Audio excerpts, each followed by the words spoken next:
Selamat pagi murid-murid Bintang Harapan. Selamat bertemu kembali dalam renungan kita hari ini.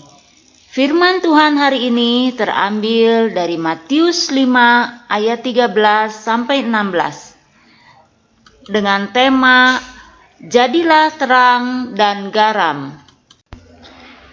Anak-anak, mari kita membaca dari Matius 5 ayat 13 sampai 16. Kamu adalah garam dunia. Jika garam itu menjadi tawar, dengan apakah ia diasinkan? Tidak ada lagi gunanya selain dibuang dan diinjak orang. Kamu adalah terang dunia. Kota yang terletak di atas gunung tidak mungkin tersembunyi. Lagi pula orang tidak menyalakan pelita lalu meletakkannya di bawah gantang, melainkan di atas kaki dian, sehingga menerangi semua orang di dalam rumah itu. Demikianlah hendaknya terangmu bercahaya di depan orang, supaya mereka melihat perbuatanmu yang baik dan memuliakan Bapa-Mu yang di sorga. Anak-anak, firman Tuhan menyatakan bahwa kamu adalah garam dunia. Jangan menjadi tawar supaya hidupmu berguna. Berguna bagi siapa? Berguna bagi Tuhan dan bagi sesama. Anak-anak tentunya tahu garam. Garam itu rasanya asin. Dan garam itu banyak sekali gunanya. Semua orang memerlukan garam. Tubuh kita memerlukan garam. Garam baik untuk kesehatan. Dan garam dapat membunuh kuman. Dan garam juga memberi cita rasa. Bagaimana garam dapat memberi cita rasa? Anak-anak, pernahkah kalian mengolah masakan? Ketika kita membuat masakan dengan berbagai macam bumbu, jika masakan itu tidak diberi garam, maka masakan itu akan terasa hambar, tidak enak, karena semua bumbu yang telah kita masukkan, cita rasanya belum muncul. Tetapi setelah kita memberi garam secukupnya, maka masakan itu menjadi enak karena berbagai macam rasa dari bumbu-bumbu itu akan muncul. Dengan demikian, rasa asin pada garam itu artinya mempengaruhi rasa pada bumbu-bumbu yang lainnya. Karena itu, garam jangan menjadi tawar. Karena kalau garam itu tawar, tidak memiliki rasa asin, maka garam itu tidak berguna lagi. Nah, itu artinya kita sebagai anak-anak Tuhan harus memiliki cita rasa di dalam diri kita agar dapat membagikan rasa itu kepada orang lain. Selain memberi cita rasa, garam juga dapat membunuh kuman, mencegah kebusukan. Jika kita membeli ikan segar agar dapat bertahan lama, tidak busuk sebelum dimasak, maka kita harus menaburinya dengan garam. Garam juga dapat mengeringkan dan mengawetkan ikan. Tuhan Yesus mengatakan bahwa kita adalah garam dunia. Itu berarti kita harus memberi rasa kepada dunia yang hambar ini, dan sekaligus mengawetkan atau memelihara dunia dari kerusakan. Kedua hal itu dilakukan dengan cara memberitakan kerajaan Allah melalui perilaku hidup kita sehari-hari, yaitu cara hidup yang sesuai dengan ajaran Tuhan Yesus. Sama seperti garam yang mempengaruhi rasa pada masakan. Demikian juga seharusnya tindakan kita sebagai pengikut Kristus.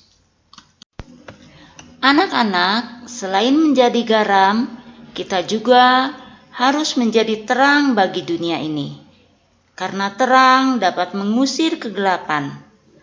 Mungkin di antara anak-anak ada yang mengatakan, "Bagaimana saya dapat menjadi terang dunia? Karena terang yang ada pada saya hanya kecil saja." Anak-anak, tahukah kalian mercusuar? Mercusuar adalah sebuah menara dengan sumber cahaya di puncaknya untuk membantu navigasi kapal laut. Walaupun cahayanya nampak kecil di tengah lautan, tetapi kapal itu akan datang kepada terangnya. Nah, begitu juga dengan kita. Walaupun terang kita hanya kecil saja, tetapi terang itu dapat membawa orang lain pada keselamatan. Firman Tuhan mengatakan, biarkan terang itu bercahaya, jangan ditutupi. Terang yang kita miliki biarlah dilihat oleh orang lain, yaitu untuk memuliakan Tuhan. Anak-anak, agar kita menjadi garam dan terang dunia ini, kita perlu berinteraksi dengan orang lain. Garam dan terang hanya dapat berfungsi jika mereka mau berkorban. Seperti lilin yang tidak akan pernah berfungsi jika lilin tersebut tidak dinyalakan dan menjadi meleleh. Begitu juga garam. Dia tidak akan berfungsi jika dia tidak mau dilarutkan. Tuhan Yesus telah menjadi terang dan garam. Dia rela berkorban untuk menyelamatkan manusia berdosa dari hukuman maut. Bagaimana caranya menjadi garam dan terang dalam kehidupan sehari-hari? Yaitu hidup kita menjadi berguna bagi sesama. Kita bisa memberikan pertolongan kepada orang lain yang membutuhkan, atau membantu orang yang sedang mengalami kesulitan, atau kita bisa menghibur orang yang sedang sedih, dan kita juga harus hidup rukun dengan semua orang. Seperti telah dikatakan, untuk menjadi terang dan garam, kita harus rela berkorban.